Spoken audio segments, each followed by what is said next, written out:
Welcome to the Every Mom is an Athlete podcast, where we believe that motherhood is inherently athletic. I see you lifting car seats, chasing toddlers, and carrying groceries one-handed while holding a baby and a coffee. Your daily life is a workout. I'm Dr. Karlie, pregnancy and postpartum expert, sports chiropractor, strength coach, entrepreneur, and mom of three. Here you'll find solo episodes and real conversations with other moms and leading experts, so you can live your strongest, healthiest, most aligned life in motherhood. No matter how long it's been since you've had your baby, whether you're reconnecting with your body, rebuilding your strength, or just figuring out what feels good again, you're in the right place. Hello, strong moms, and welcome to Every Mom is an Athlete. Today, I'm breaking down the top 3 biggest postpartum fitness mistakes that I see all the time as a chiropractor, strength coach, and mom of 3. Before we get started, I just want to reassure you, if you have done any of these, you are not alone. It is so common. I hear it all the time. But knowing this in advance, I'm hoping, can help you avoid some pain, some frustration, some setback, and really allow you to get back to doing the things that you love in a safe and effective way. So let's jump right in. One of the biggest things that I see new moms doing that I think is just such a mistake is jumping back into their workouts that they were doing before. So whether that's running or HIIT classes or boot camp or CrossFit or whatever it is, I see moms jumping back in, and maybe they're waiting that 6 weeks, but they're not doing any rehab after they have their baby before they get back into those things. And I'm not trying to fearmonger anyone, but there are all kinds of things that can happen if you jump back into stuff too soon. Like you can have long-term issues with your pelvic floor, with prolapse, with your core, with your abs, with your back, with back pain. There's all these things that can happen, and it's just so easily avoided by doing the right stuff first. So let's talk about some of that stuff. If you've listened to this at all, or if you know me at all, you know what I'm going to say, which is basically to start with breathing and bracing.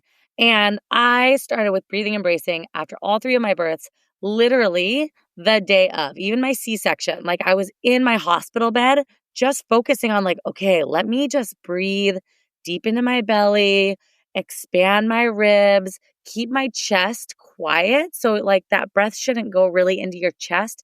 It should really go down into your belly and all the way around, not just out into the belly. And just retraining your body. There's not a baby in there anymore. There's a lot more room. Your diaphragm, your breathing muscle is not crammed up there anymore. So let's let it expand and let it start working again in coordination with your pelvic floor, which is what it's meant to do. The other thing that I always try to remind new moms in my office of is it's not the professional athletes that do this. It's the everyday weekend warriors like me and you who maybe once we were really good athletes. I played sports in college. I considered myself a good athlete. But it's the sort of intense ones like us who are not actually professional athletes now who do this, who jump right back in, who think they can just get right back to it. The professional athletes, the women who this is their job and their body is their livelihood. Do you think Serena Williams is jumping right back out there and I can play tennis and lift weights right now? Week 3, postpartum, no ma'am.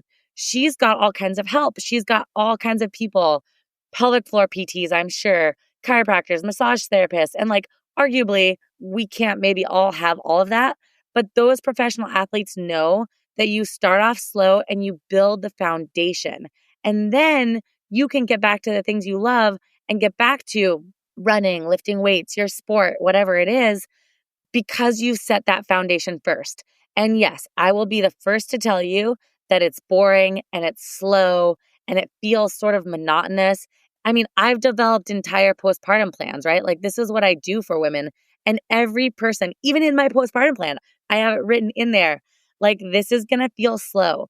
This is going to feel boring. And that's okay. This is a good time to embrace that because this isn't the time to be jumping right back into high intensity, high levels of fitness. This is the time to recover, but to recover actively, right? I'm fully aware that there's many people out there that believe in that first 6 weeks or the first 30 days of complete rest. I get that. I respect it. I know it's cultural sometimes. Great. For me personally, and for a lot of the women that I work with, relative rest is a better option because we can, like I said, we can start building that foundation safely and effectively. And we get those endorphins from actually having a workout and having a plan to start building back our strength. And like we feel empowered by working through some of these things. So I'll get off my soapbox here in a minute. I mean, I guess I never really get off my soapbox, right? Because this is a podcast and this is what I talk about. But this is the reason that I created my postpartum plans and made them so that you can start them. The regular postpartum plan, you can start the first week if you feel ready. The C-section plan, I recommend people wait at least 2 weeks, but like you can start these because they start off gentle and then they build to get back to the point where you're using weights. So all that to say, the biggest mistake I see for sure is jumping back in too quick.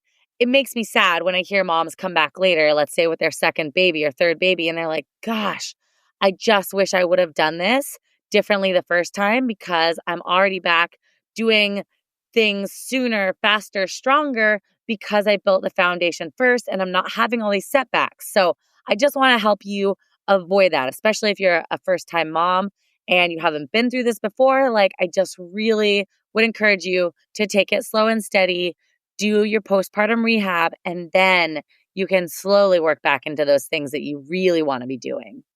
The second mistake that I see is people training, and I guess this is sort of similar to the first.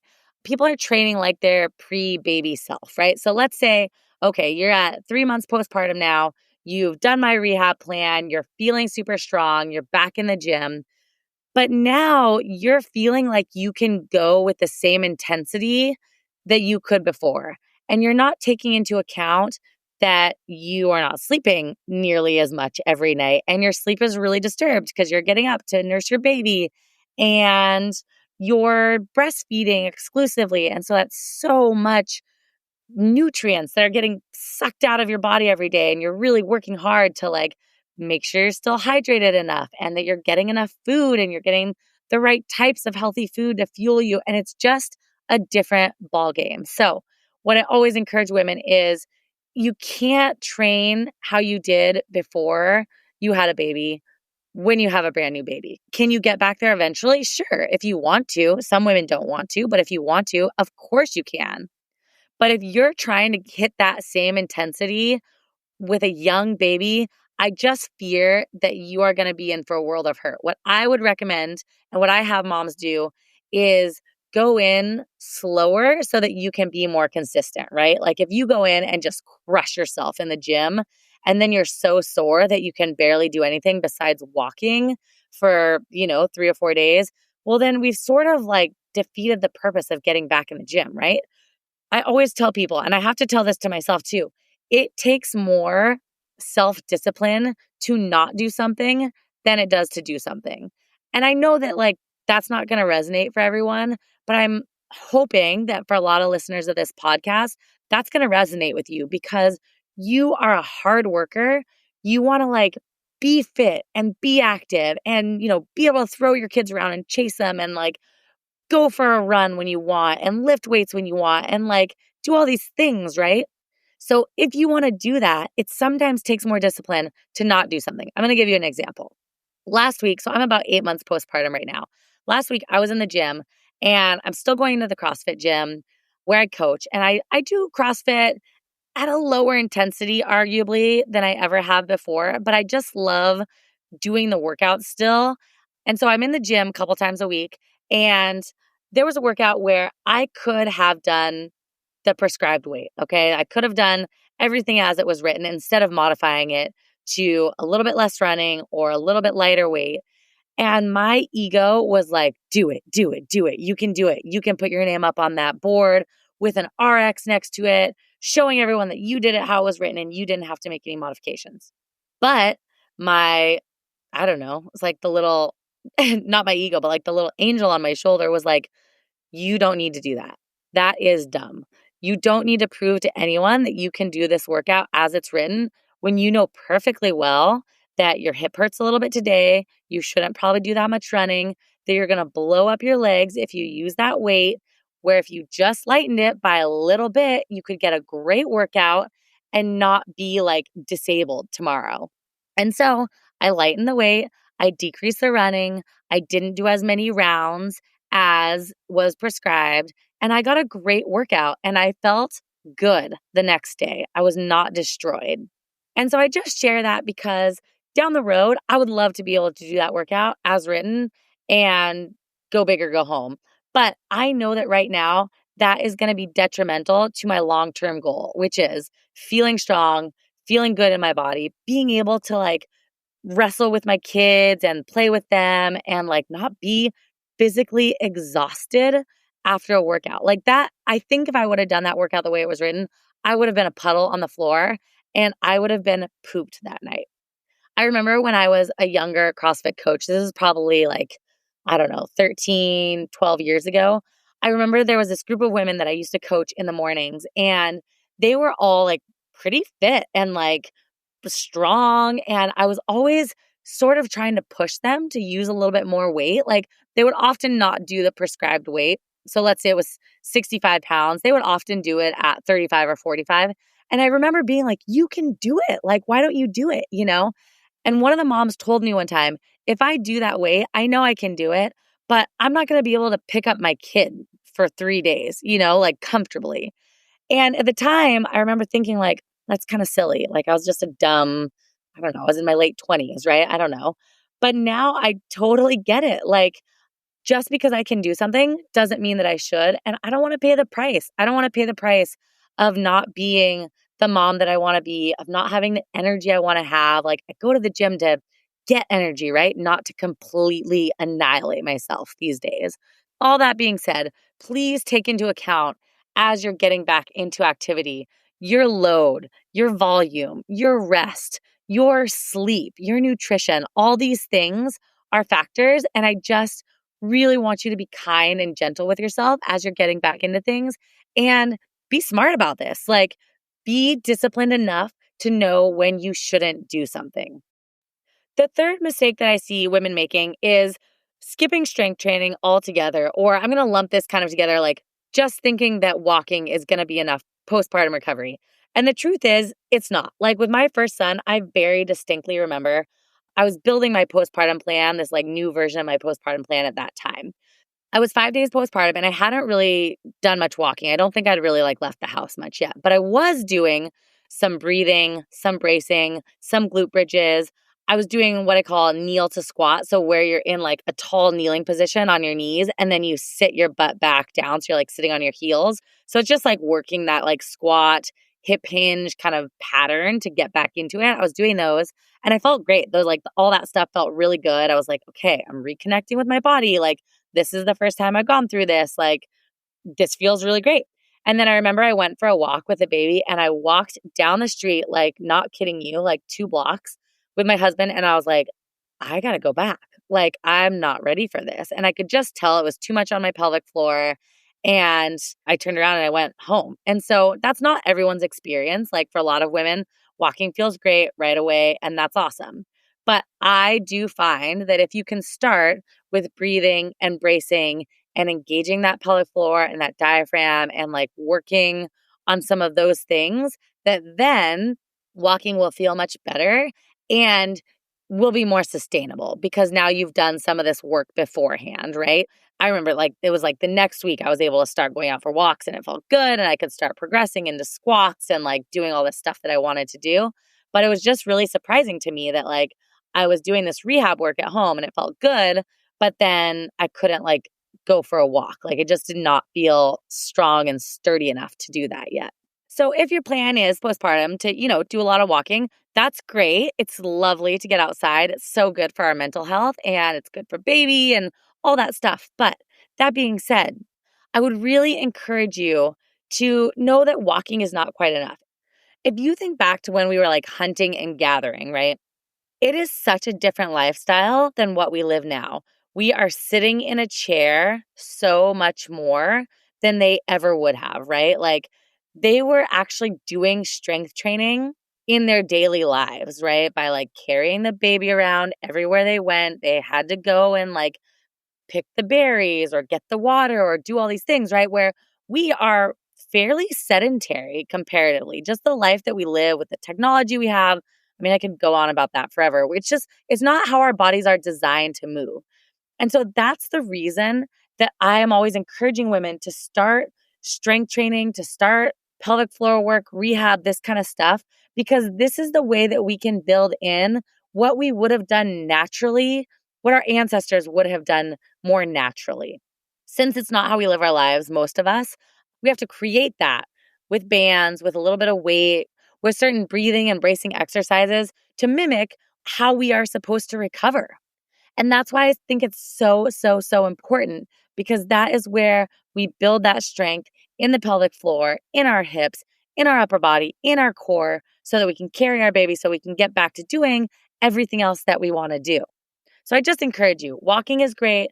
I love it. I do it every day. Take the dog and the baby for a walk, but it is not enough to get back to a high level of activity. There's got to be more as far as your postpartum recovery goes. And along those lines, I would just encourage you to see strength training as not optional. It's essential. Okay.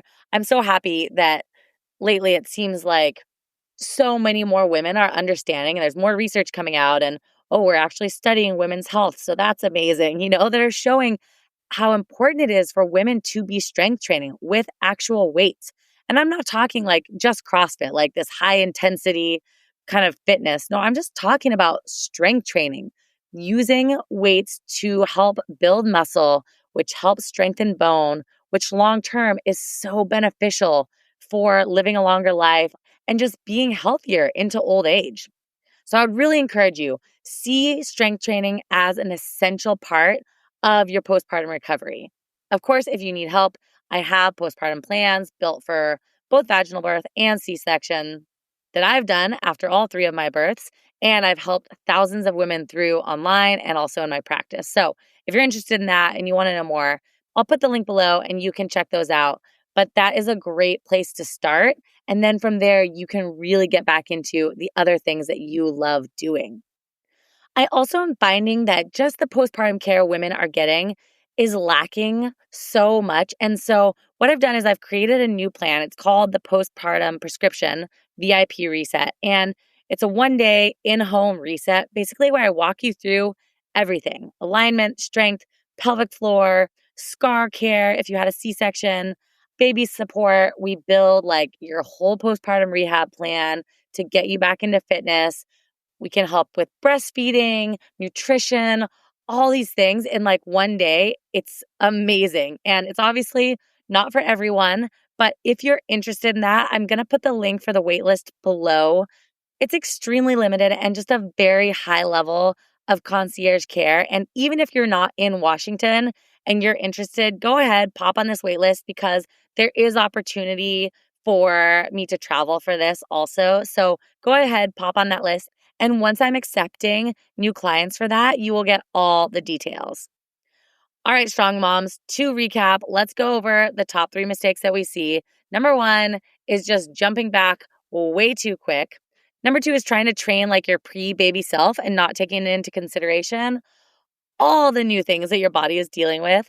And number 3 is thinking that walking is good enough postpartum rehab, that you don't need strength training. Those are kind of tied into one. All right, strong moms, it has been so fun. I'm so grateful to be able to chat with you every week. Please, if you need to reach me, I'm very accessible by DMs on Instagram. So you can always reach out there at Dr. Karlie, DrKarlie. And I look forward to talking with you next week. Thanks for listening. Every Mom is an Athlete isn't just a podcast. It's a reminder. Motherhood is athletic, and you're still the athlete you've always been. But it's not about going back. It's about moving forward intentionally and powerfully. If this episode resonated with you, I'd so appreciate it if you'd share it with a friend, leave a quick review, or rate the show. It helps more moms to hear what they need to believe, that every mom is an athlete. See you next time.